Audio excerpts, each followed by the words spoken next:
Mensagens que edificam, ministradas pelo pastor Sidney Ferreira.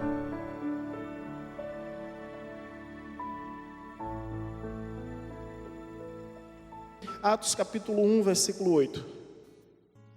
Meus amados, o dia hoje foi de muita correria, um ativismo sem fim. Mal consegui vir para a igreja e quando vim precisei vir com os meus meninos, os dois meninos que mal deixaram fazer o que eu tinha que fazer. Mas graças a Deus aqui estamos e aqui chegamos para cultuar juntamente com os nossos irmãos ao nosso Deus. E nessa correria eu pensei que minha Bíblia estava na igreja. E quando eu vejo no gabinete, a minha Bíblia não está no gabinete. Misericórdia, meu Pai.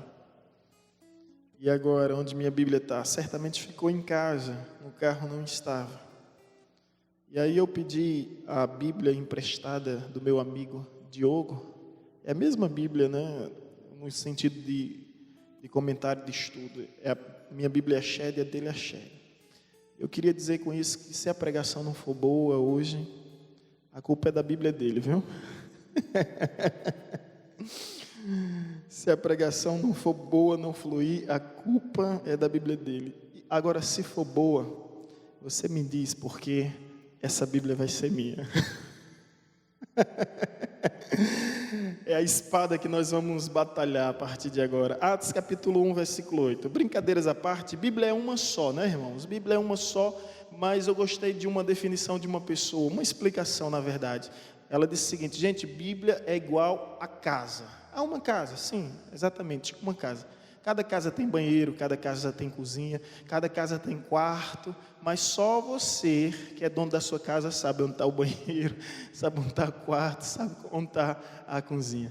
Assim eu me sinto também quando eu estou com a Bíblia de outros, né? Incrível, a mesma coisa, mas a nossa já está rabiscada, já está sublinhada, já está marcada e a gente tem maior facilidade de encontrar. Por isso eu tenho uma velha guerreira que já me acompanha há alguns anos, né, e eu não deixo ela se aposentar de jeito nenhum. Atos capítulo 1, versículo 8, amém? Esse foi o mesmo texto da última pregação que nós ministramos e abordamos o poder do Espírito Santo. Falamos sobre a fonte, falamos sobre o veículo, né, a fonte do poder, o veículo do poder e o propósito do poder. Os irmãos que estiveram aqui no domingo passado certamente se recordam dessa mensagem. Volto ao mesmo texto, que por sinal vou estar pregando amanhã nesse mesmo texto. Me recordo quando fui para Recife, era sexta, sábado e domingo, ou melhor, Rio de Janeiro, sexta, sábado e domingo, lá na região dos lagos, em Cabo Frio. E aí, sexta, sábado e domingo, preguei sexta, sábado e domingo no mesmo texto. Mensagens totalmente diferentes, pela graça e misericórdia de Deus. Agora foram 3 dias seguidos. Aqui são 3 sequências, né, que não se tornam 3 dias seguidos, mas na mesma semana pregando esse mesmo texto. E a expressão que eu gostaria de enfatizar entre os meus irmãos se encontra justamente nesse texto. Mas recebereis poder ao descer sobre vós o Espírito Santo, e ser-me-eis testemunhas, tanto em Jerusalém, como em toda a Judeia e Samaria, até os confins da terra. Amém? Eu gostaria que os irmãos repetissem comigo essa expressão, que é justamente o tema da nossa mensagem. Ser-me-eis testemunhas. Vamos lá? Ser-me-eis testemunhas. Mais uma vez, ser-me-eis testemunhas.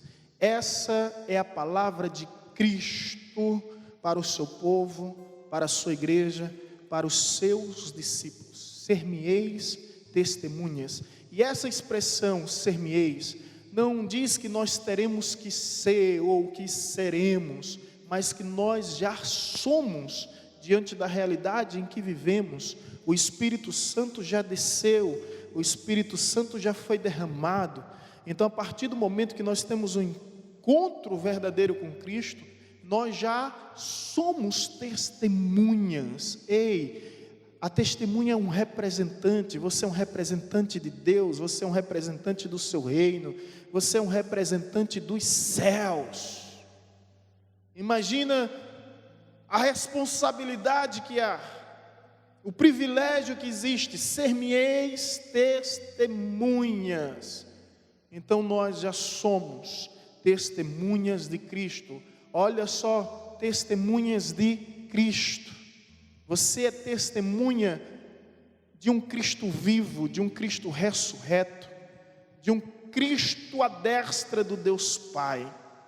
Você não é testemunha de homens, você não é testemunha de ideologias, você não é testemunha de conjecturas dogmáticas, de elucubrações filosóficas. Não, você é testemunha de uma pessoa real, de uma pessoa viva. A pergunta é: você tem testemunhado acerca de Cristo, acerca da vida de Cristo?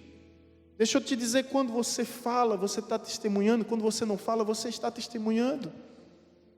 Quando você age, você está testemunhando. Quando você não age, você está testemunhando.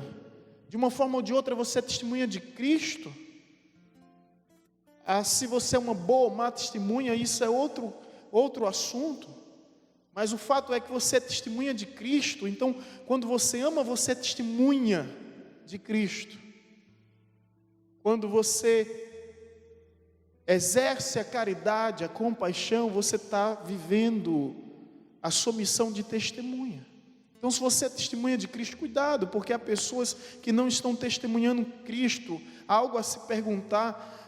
Para entendermos melhor a importância da testemunha, é simples, é perguntar a si mesmo: no meu lugar, o que faria Jesus? No meu lugar, o que faria Jesus? E aí você vai entender se essa é ou não a vontade de Deus. Se nós somos testemunhas, nós devemos viver como Ele viveu, nós devemos andar como Ele andou, nós devemos fazer assim como Ele fez. Aí, a partir do momento que eu digo ou penso que sou testemunha, mas começa a denegrir, começa a defraudar, começa a viver em maledicência, você não é testemunha. Você perdeu sua autoridade de testemunha. Gente, os discípulos, como ninguém, assimilaram o que era ser testemunha de Cristo. E por causa disso houve um grande impacto naquela geração, e nós somos um reflexo desse impacto, que nos alcançou ultrapassando os séculos, ultrapassando as regiões, todas as delimitações e espaços geográficos. É que nós estamos como pessoas alcançadas por homens que viveram impactados pelo poder, através do testemunho de Cristo. E entre tantos homens que receberam essa graça, essa virtude, essa unção, eu gostaria agora de enfatizar a vida de um homem que se tornou para mim uma grande referência de testemunha de Jesus. Ele foi o maior pregador, ele foi o maior evangelista, ele foi o maior teólogo, ele foi o maior missionário, ele foi o maior plantador de igreja que já existiu nesse mundo. De quem nós estamos falando? Do apóstolo Paulo. Ele, apesar de não ser uma testemunha ocular que vê, auricular que ouve, do fato existente, ele recebeu essa palavra. E dessa forma, ele se aproxima mais, ou melhor, nós nos aproximamos mais dele, porque nós não vimos, nós não ouvimos, mas nós recebemos essa palavra pelo Espírito que habita em nós e testifica que de Deus nós somos filhos. Paulo não estava presente nessa ocasião, mas ele recebeu o Espírito e ele viveu como uma testemunha fiel, como uma testemunha verdadeira, como uma testemunha real de Cristo Jesus. E agora, aprendendo sobre testemunhas, ser-me-eis testemunhas, baseado nesse texto e baseado na história do apóstolo Paulo, algumas lições. Em primeiro lugar, ser-me-eis testemunhas, testemunhas em todo o lugar. Ser testemunha de Cristo em todo lugar. O texto vai nos dizer Jerusalém, Judeia, Samaria, até os confins da terra. Nós explicamos domingo passado que Jerusalém era a cidade, Judeia era o estado, Samaria a região, e os confins da terra é qualquer lugar, por mais inóspito, longínquo que seja, é um lugar a ser alcançado. Aonde houver uma vida pagã, existe a necessidade de um missionário. Então nós temos que ir ao seu encontro. Então ser-me-eis testemunhas em todo lugar. Paulo foi testemunha na sinagoga, foi testemunha no sinédrio, foi testemunha entre judeus, foi testemunha entre gentios, foi testemunha entre Agripa o rei, entre Festos, entre César o imperador, foi testemunha no Areópago. Em todos os lugares ele era testemunha de Jesus. E o que vem ao caso, qual é a importância disso para nós hoje? É que você deve ser testemunha de Cristo na casa de Deus, mas também na sua casa. É muito fácil, confortável, conveniente ser testemunha de Deus nesse lugar. Entrar na igreja, dobrar os joelhos, orar, viver uma vida cristã e brilhar no meio das luzes. Difícil, e aí onde nós somos desafiados, é ser testemunha dentro da nossa casa, ser testemunha nos relacionamentos familiares, entre os nossos parentes, ser testemunha no trabalho, entre os nossos colegas de profissão, ser testemunha, aonde Deus te enviar, aonde você for, você tem que ter essa ciência de que você é o representante do Senhor, que você é uma autoridade de Deus naquele lugar, para testemunhar do Evangelho de Cristo Jesus. Isso é ser testemunha. Conta-se a história que São Francisco, que viveu antes da Reforma, e tinha uma consciência do Evangelho bem diferente da Roma, de modo que o Papa chegou até a expulsar do catolicismo, e depois, devido à sua influência, o reconheceu e pediu para voltar. Ele trouxe uma instrução aos seus discípulos que o acompanhavam, e depois disse: vão por todo o mundo, pregue o Evangelho em todo o tempo, e quando for necessário, use as palavras. Vamos por todo o mundo, pregue o Evangelho em todo o tempo, e quando for necessário, quando se tornar necessário, pregue as palavras. Então é testemunha falando, como a gente comentou há pouco tempo, é testemunha calada, é testemunha. Você é testemunha em todo lugar. Em todo lugar. É verdade que nem em todo lugar você vai poder falar de Cristo, mas você vai viver Cristo em todo lugar. Amém, irmãos? Em todo lugar você vai viver Cristo. Você é chamado por Deus para viver Cristo em todo lugar. Gente, preste atenção na palavra. Evitem conversas paralelas. Segundo, além de ser testemunha em todo lugar, você é testemunha em todo tempo. Amém? Em todo lugar e em todo tempo. Veja o que a Bíblia nos fala sobre isso. Permita-me aqui ainda voltar ao tempo e para Colossenses. Vamos abrir, projeção, por gentileza, me ajuda. Colossenses capítulo 1, versículo 23.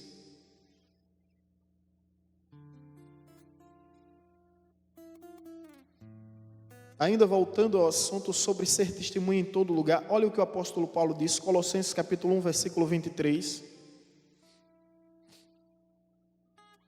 Olha o que está escrito: se é que permaneceis na fé, fundados e firmes, não vos deixando apartar da esperança do evangelho que ouviste, e que foi pregada a toda criatura que há debaixo do céu, do qual eu, Paulo, fui constituído ministro.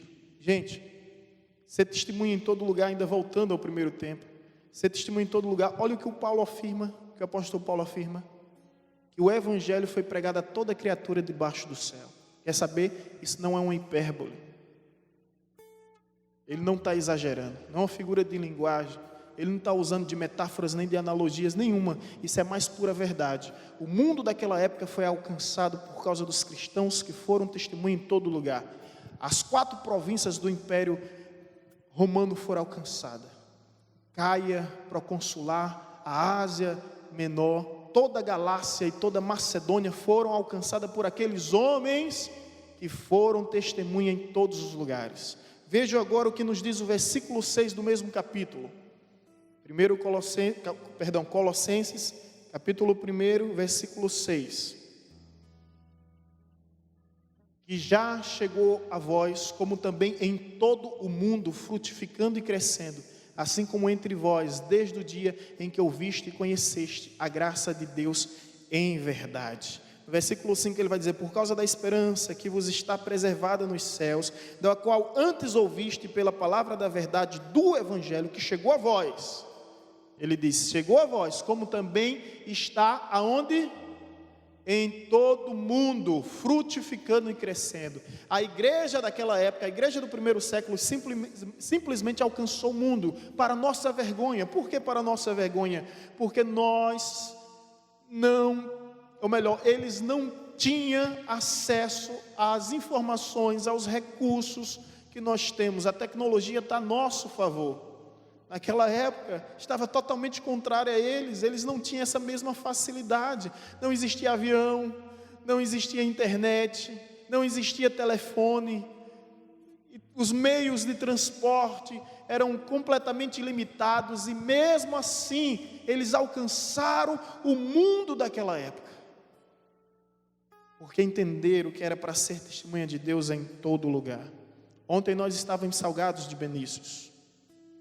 Graças a Deus, fomos levar 20 cadeiras para aquele lugar.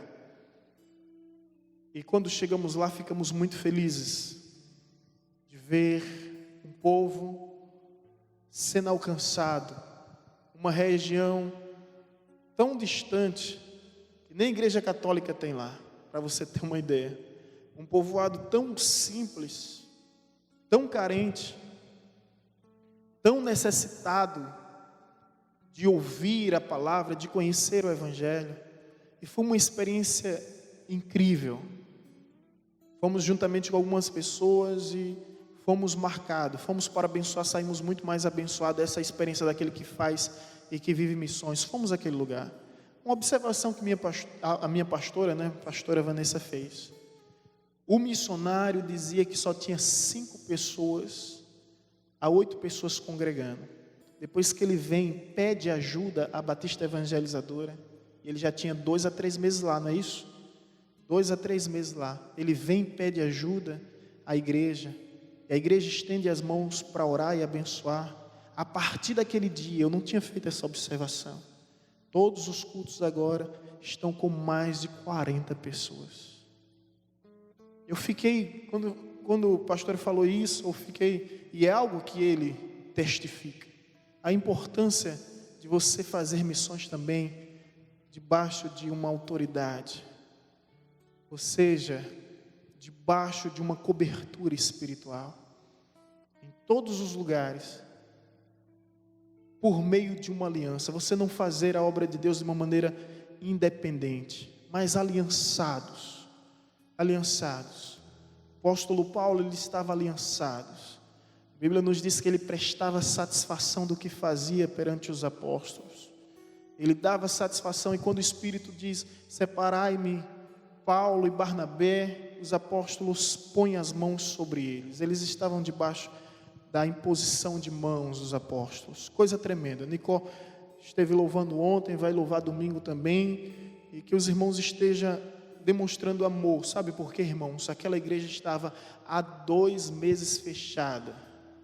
Há mais de 6 meses, tendo cultos esporádicos, uma vez por mês. E olhe lá, quando o missionário abriu as portas, encontrou teias de aranha, ninhos de pássaros e fezes de tantos outros animais lá. E era uma igreja que foi abandonada. Então eu disse para aquele pessoal: confiança gera confiança. Nós estamos confiando em vocês, confiem em nós também. Porque imagina o trauma deles: vão nos dar assistência durante o tempo e depois vão nos abandonar, depois vão nos desamparar. Que os irmãos estejam orando por Salgados, Benícios, assim como sempre peço oração também por Boa Esperança. Então testemunha em todo lugar. E agora sim, segundo ponto, testemunha em todo tempo. Não basta ser testemunha em todo lugar, é testemunha também em todo tempo. Veja o que o apóstolo Paulo nos diz em 2 Timóteo capítulo 4, versículo 2. 2 Timóteo capítulo 4, versículo 2.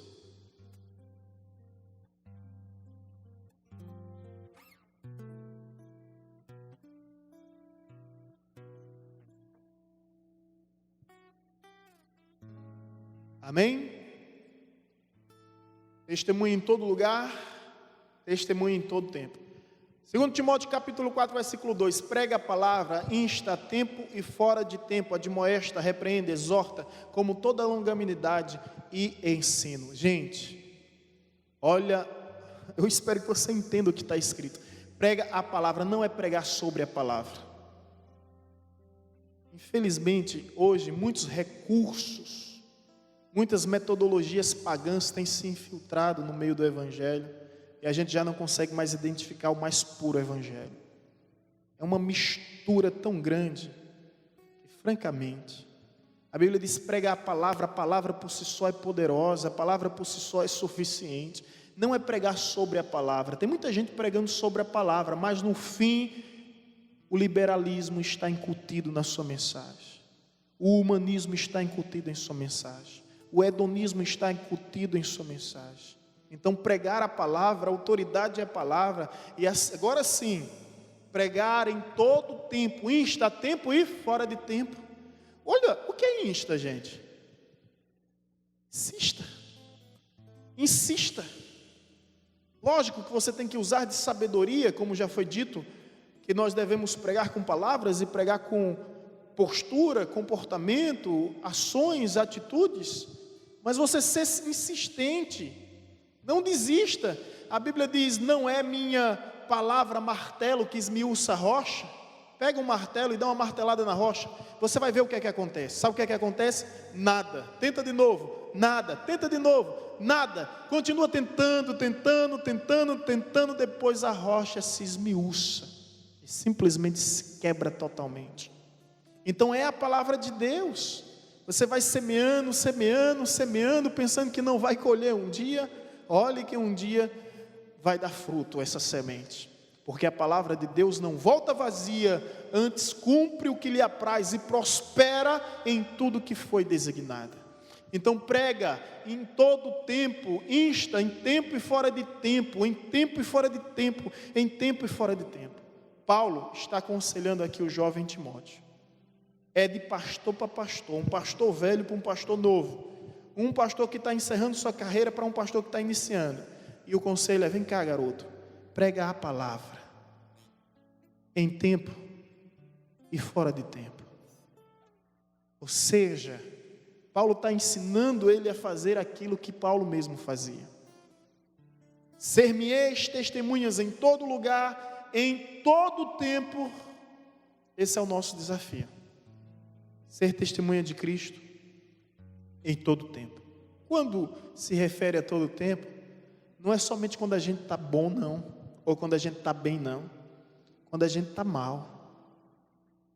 Não é só quando a gente está alegre, não, é quando a gente está triste. Não é só quando a gente está obtendo vitórias, não. Até quando a gente está vivendo um período de derrota. Você está ali pregando a palavra e você não está negando o seu Cristo. Não é só na alegria, não, meu irmão. É na dor também. Prega em todo tempo. Por fim, ser-me-eis testemunho em todo lugar, em todo tempo. E terceiro, sobre todo o evangelho. Eu queria enfatizar mais esse terceiro ponto. Sabe por quê? Porque é importante pregar em todo lugar, é importante pregar em todo tempo, e muitos têm feito isso, prega em todo lugar, prega em todo tempo, mas muitos não têm feito o que agora é de tamanha importância, pregar sobre todo o evangelho. Atos capítulo 20, versículo 27. Atos capítulo 20, versículo 27.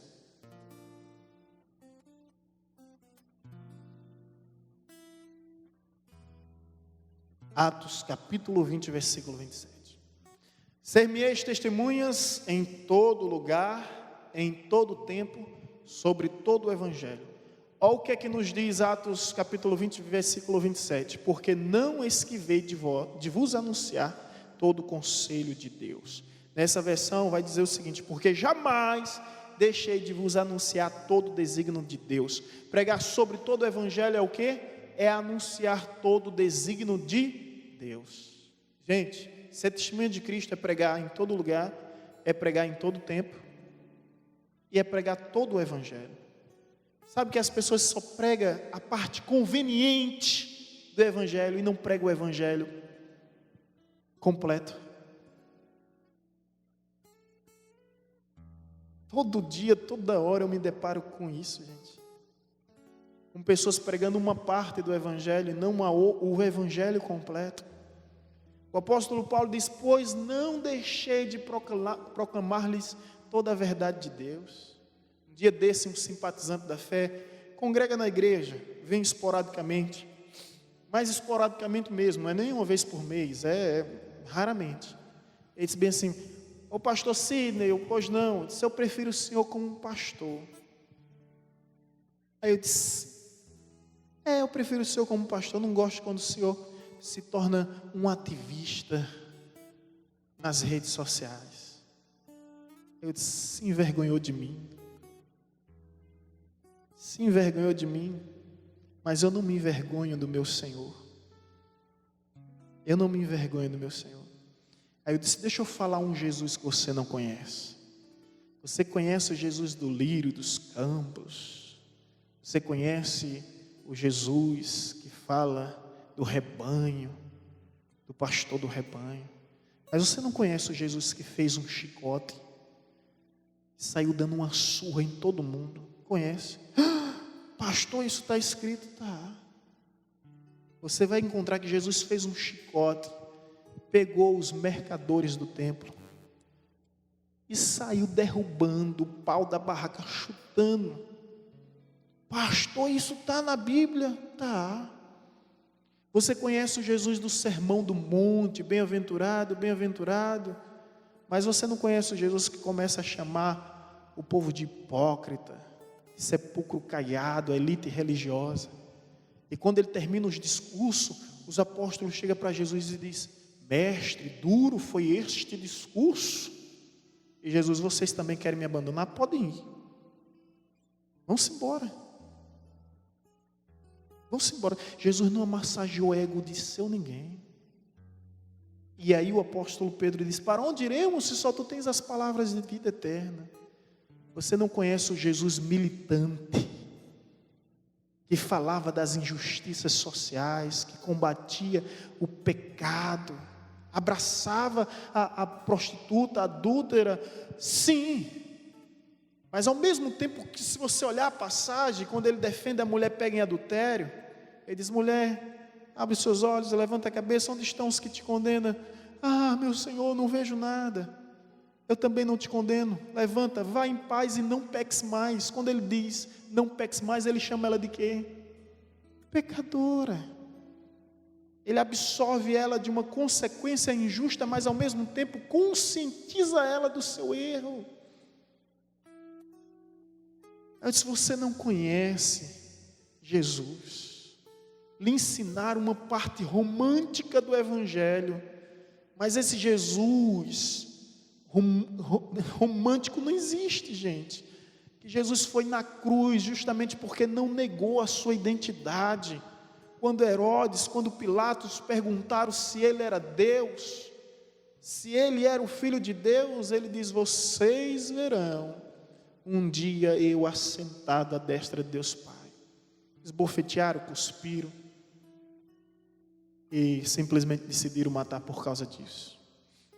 Agora, eu pergunto a vocês, quem conhece Bíblia sabe, e os profetas, e Elias, que colocava o dedão de profeta na cara de Acabe e dizia: você está errado, você está errado. E Jeremias, que ia lá diante do poder e diante do governo ímpio e dizia: você está errado. Esses homens, gente, sinceramente, João Batista passa 30 anos se preparando para exercer o ministério de 6 meses com uma pregação só. João Batista só tinha uma pregação, sabe qual era? Arrependei-vos, raça de víbora. Ele vivia raça de víbora, ele vivia dizendo: arrependei-vos, raça de víbora. Quando ele via uma pessoa, ele via uma pessoa vindo ao seu encontro, ele: arrependei-vos, jararaca, cascavel, sucuri, coral, jiboia, arrependei-vos, raça de víbora. Aí um dia ele olha uma pessoa diferente, ele: Eis o Cordeiro de Deus que tira o pecado do mundo. Foi o único que ele não chamou de serpente, foi Jesus. A mensagem de João Batista era essa.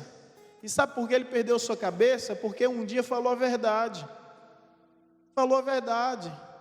Quando o rei Herodes foi ao seu encontro, ele diz bem assim: você está com a mulher do seu irmão, seu cabra. Se ele fosse sertanejo, né? Seu cabra sem vergonha. Você está com a mulher que não é sua. Aí simplesmente a história você já conhece. Perdeu a cabeça, mas não perdeu a consciência. Perdeu o pescoço, mas não perdeu o juízo. Teve sua cabeça oferecida numa bandeja para histeria, alardes e comoção dos pagãos. Mas todo mundo tinha consciência de que aquele homem era um profeta. Eu não tenho medo de perder minha cabeça, não. Ou melhor, de ter minha cabeça exposta numa bandeja. Tenho medo de perder minha consciência profética. Eu sou um pastor evangélico, mas deixa eu te dizer uma coisa que eu sou um político ativista. O sonho da minha mãe era que eu fosse político, vocês sabiam disso, né? Aí quando eu digo isso eu brinco, né? Nenhuma mãe deseja que isso para o seu filho, a não ser que conheça bem o filho. Eu sou um político ativista. Ei, escute, eu sou um político ativista, eu não sou um político parlamentar. Eu não sirvo ao Estado, eu sirvo a Deus. O sentido política é polis ética, ética na cidade. É isso. Então, o político ativista, eu vou te dizer agora, o maior exemplo de cristão para mim dos últimos séculos chama Martin Luther King. Um pastor batista que se tornou um político ativista e por causa dele os negros tiveram liberdade. Ele ia nas ruas, ele ia nas praças, ele subiu na Casa Branca e gritou: I have green. Eu tenho um sonho de viver numa nação sem preconceitos, viver numa nação sem discriminação. A história dos Estados Unidos foi transformada através de Martin Luther King e hoje existe um feriado nacional em todos os estados dedicado a um pastor que saiu das quatro paredes da sua igreja e começou a gritar do lado de fora, porque é muito fácil gritar do lado de dentro. É muito fácil gritar do lado de dentro. Mas ele começou a gritar. Era político ativista, repito, não era parlamentar, não recebia verba do governo, não recebia pagamento do Estado, nada disso. Mas era um profeta de Deus, uma autoridade que tentaram calar, não conseguiram, mataram. Assim como faz com todos aqueles que se tornam uma voz ativa, eles matam, eles matam, eles matam. O apóstolo Paulo é um político ativista. É aquele que combate o pecado, a transgressão, a iniquidade, que anuncia todo o evangelho. Ei, gente, há muito tempo, eu tenho dito isso, mas há muito tempo nós estamos em uma guerra ideológica, uma guerra de ideias. Você está sendo cristão, 3S, sentado, ou melhor, servo sentado e satisfeito. Quando você foi chamado para ser salvo, servo e santo, os 3S seu está diferente demais. Sentado, ou melhor, muito bem, servo, vamos decorar, né, gente, para a gente nunca esquecer. Servo sentado e satisfeito. Está tudo muito bom, está tudo legal. Não está legal não, estão matando nossas crianças e querem colocar isso na lei. Não está legal não, estão erotizando as nossas crianças com a educação. Não está legal não está legal, gente, alguma coisa está errada. E sabe por quê? Porque a gente só fala de Deus é amor, Deus é amor, Deus é amor, Deus é amor, Deus é amor, mas o amor de Deus não anula a sua justiça. Não anula a sua justiça. Ou seja, Deus é amor, mas esse Deus que é amor criou o inferno. Os grandes reavivamentos da história, século XVIII, século XIX, Inglaterra e Estados Unidos, Charles Spurgeon, John Wesley, George Whitefield, Moody, Jonathan Edwards, sabe o que é que eles mais pregavam? O inferno. O inferno. Pregar hoje sobre o inferno, gente, como pregar sobre o inferno se o diabo se tornou um ser mitológico? Se a gente for pregar sobre o inferno, vão pensar que a gente está falando mais uma fantasia utópica, uma utopia. Hoje não se fala mais sobre o inferno. As pessoas não têm medo do inferno. As pessoas não têm medo. Sabe por quê? Porque deixamos de falar de uma outra verdade do Evangelho. Eu quero concluir agora, voltando ao texto. Ser-me-eis testemunhas. Fui pesquisar, obreiro Gilberto, fundo. Peguei meus comentários, que tem enciclopédia e todos os materiais. E quando eu me deparei com a palavra testemunha, a palavra de testemunha é martíria. Martíria. Não é a testemunha como nós conhecemos, testemunha ocular, de ver, auricular, de ouvir. Não é testemunha de evidenciar um fato e a partir de entanto repassar da maneira que presenciou. Não é uma testemunha simples comum. Testemunha aqui, no original grego, martíria, sabe o que significa?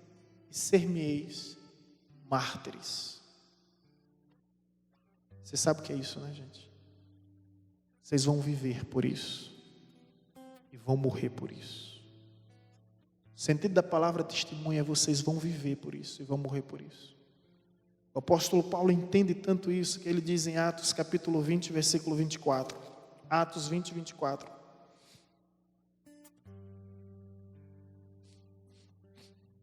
Atos 20, 24.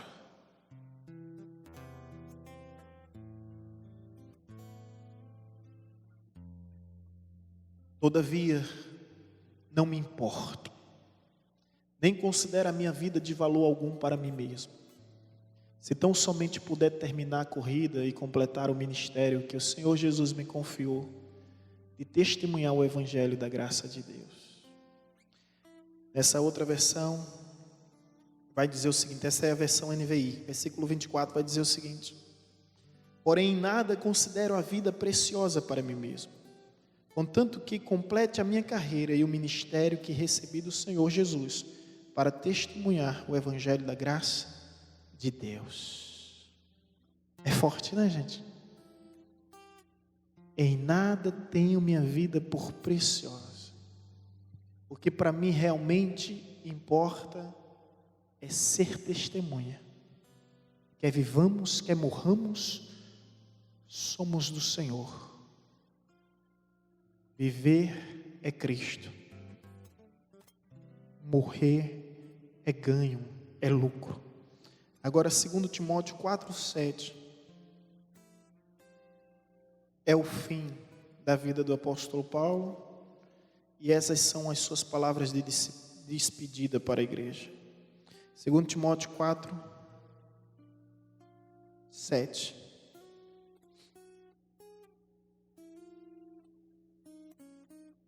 Combati o bom combate, acabei a carreira, guardei a fé. É por isso que Paulo é o maior evangelista, pregador, teólogo, missionário, plantador de igreja, porque viveu o Evangelho e se tornou, de fato, a maior testemunha do Evangelho. Testemunhou em todo lugar, em todo tempo, e testemunhou sobre todo o Evangelho.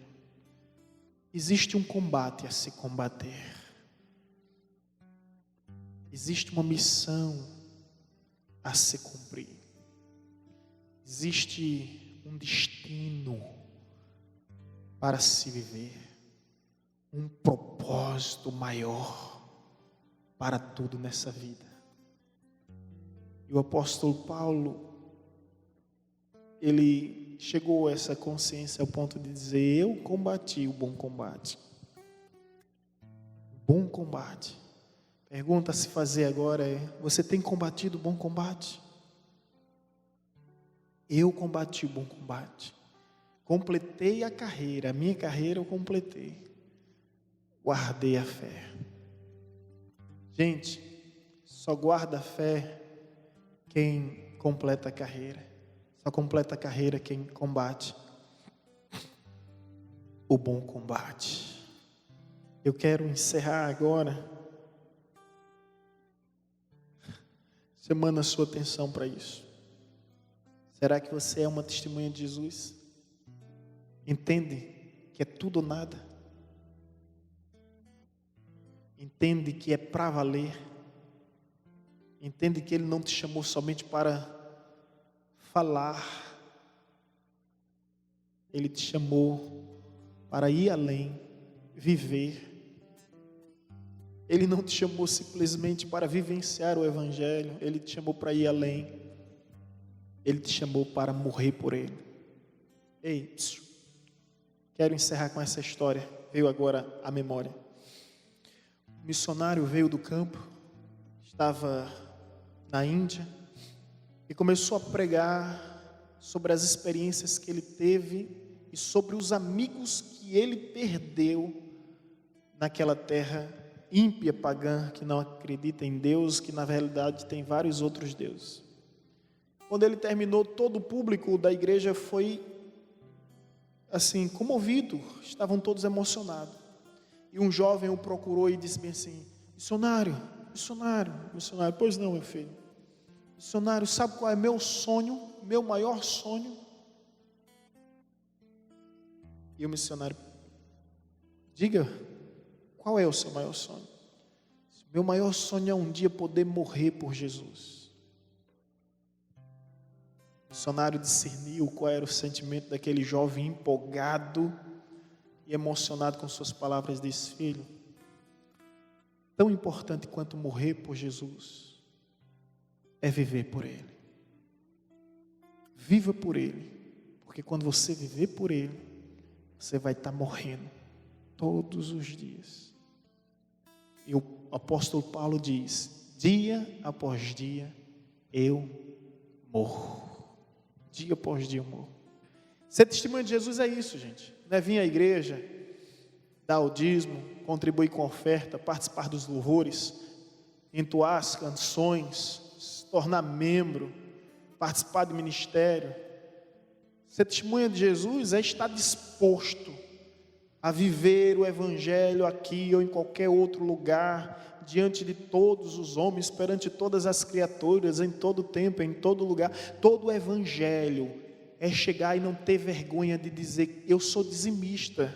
Sim, eu também sou ofertante. Mas por que você é dizimista e ofertante? Porque está na palavra de Deus. Eu não me envergonho dos princípios de Deus. Sim, eu oro também, eu leio a Bíblia, eu jejum. Vão lhe chamar de maluco, mas você vai dizer: não, está escrito, e eu vivo o que está escrito. Ser testemunha de Jesus é falar das maravilhas de Jesus, mas também falar dos seus ensinamentos, é falar de toda a verdade. Amém? Vamos nos colocar em pé para a glória de Deus, e que Deus nos faça testemunhas do Evangelho, em o nome de Jesus. Que sejamos testemunhas do Evangelho de Cristo Jesus. Eu vou estar fazendo essa oração. Em seguida nós vamos ministrar a bênção pastoral e os irmãos terão uma reunião sobre o retiro. Santo Deus Todo-Poderoso, nós te rendemos graça nesse lugar e nessa hora, na certeza que o Teu Espírito está em nosso meio, nos instruindo, nos ensinando a vivermos conforme os Teus preceitos. Que não venhamos nos envergonhar da Tua palavra, que não venhamos nos envergonhar da Tua pessoa, como assim tem sido, infelizmente, principalmente em nosso tempo. Mas ai daqueles que se envergonharem de ti e da tua palavra, porque o Senhor também se envergonhará deles no dia do julgamento final. Mas quanto àqueles que te confessar diante dos homens, esses sim serão confessados e terão seu nome pronunciado perante todos os homens. Ó Deus, nós oramos para que o teu Espírito nos desperte nesta noite através desta palavra e que venhamos viver a essência dessa verdade, sendo testemunha. Aconteça o que acontecer, haja o que houver, custa o que custar, passa o que passar, nós não deixaremos de ser testemunhas do que vimos, testemunhas do que ouvimos, mas testemunha da nossa vida e testemunha até a nossa morte, para a glória do teu santo nome. Amém.